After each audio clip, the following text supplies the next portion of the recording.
नमः शिवाय। जय प्रभु श्री राम जी। जय भगवान श्री कृष्ण जी। प्रिय श्रद्धालु भक्तों, आज मैं आपको कुछ अलग हटकर आप सबसे कहना चाह रहा हूं। जो संत होते हैं वो निर्विकार होते हैं। उनके अंदर किसी प्रकार का कोई भी विकार नहीं होता है। वो सिर्फ अपने भगवान से संतुष्ट रहते हैं। अपने भगवान से ही उनका जीवन संचालित होता रहता है और अंततोगत्वा श्रीराम के बाद वो अपने भगवान को ही प्राप्त हो जाते हैं। वो सभी को एक समान दृष्टि से देखते हैं। लेकिन आजकल जो अभी हाल ही में श्री प्रदीप मिश्रा जी ने जो श्री राधा रानी जी के बारे में विवादित बयान दिया था, उसको लेकर जितनी हलचल मची हुई है वो देखा जाए तो पूरे संत समाज के लिए और सभी के लिए कष्टकारी ही है।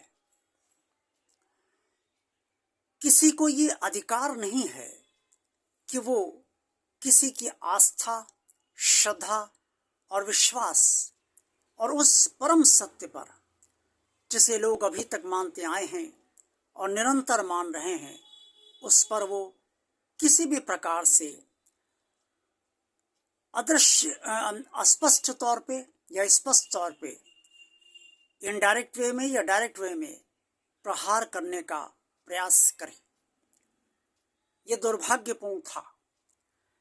लेकिन जो संत की मैंने आपसे बात कही है, संत किसी की बुराई नहीं करते और संत सबको एक समान भाव से देखते हैं। श्रीमद् भगवद गीता में भगवान श्री कृष्ण जी ने स्पष्ट तौर पर यह कहा है कि सभी को एक समान भाव से देखना चाहिए। ये बात उन्होंने कुरुक्षेत्र के मैदान में अर्जुन को समस्त ज्ञान देते हुए कही है। यही संतों का स्वभाव होता है कि वो सभी को एक समान भाव से देखते हैं। संत किसी के लिए भी कटु वचन नहीं कहते। अगर किसी से कोई गलती हुई भी है तो संत उसके लिए मर्यादित भाषा में ही कुछ कहने का प्रयास अवश्य करते हैं, वो भी अगर उनके भगवान की इच्छा होती है तो। इसलिए युग बदला। द्वापर में भगवान श्री कृष्ण ने जो ज्ञान दिया, उसके बाद कलयुग आया और कलयुग बढ़ रहा है। कलयुग का प्रभाव सभी पर है। ये नहीं कहा जा सकता कि कलयुग का प्रभाव सिर्फ आम आदमी पर ही है। कलयुग का प्रभाव आज के समय में लगभग सभी पर है। लेकिन जो आम आदमी है वो संतों के चरित्र का ही अनुकरण करना चाहता है, क्योंकि वो प्रेरणा किससे लेगा? वो प्रेरणा तो संतों से ही लेगा ना। और जो संत कहेंगे करेंगे वही आम आदमी उसका अनुकरण करना चाहता है। इसलिए संतों को बहुत सोच समझकर अपनी भाषा पर ध्यान देना चाहिए और अपनी भाषा पर नियंत्रण रखना चाहिए। और ये तभी हो पाएगा जब उनका स्वयं अपने विचारों पर नियंत्रण होगा। आम आदमी संत समाज को बहुत ही गहराई से उनको देखता है और उनको उनसे जुड़ता है।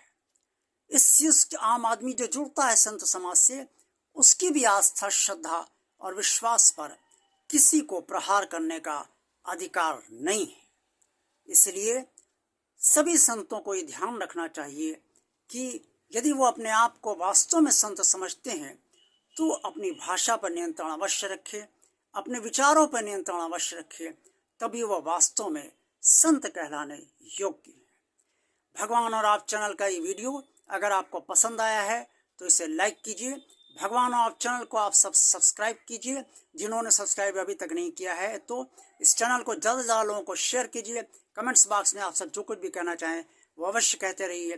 देखते रहिए भगवान आप चैनल। आप सबका कल्याण हो। ओम नमः शिवाय। जय प्रभु श्री राम जी। जय भगवान श्री कृष्ण जी।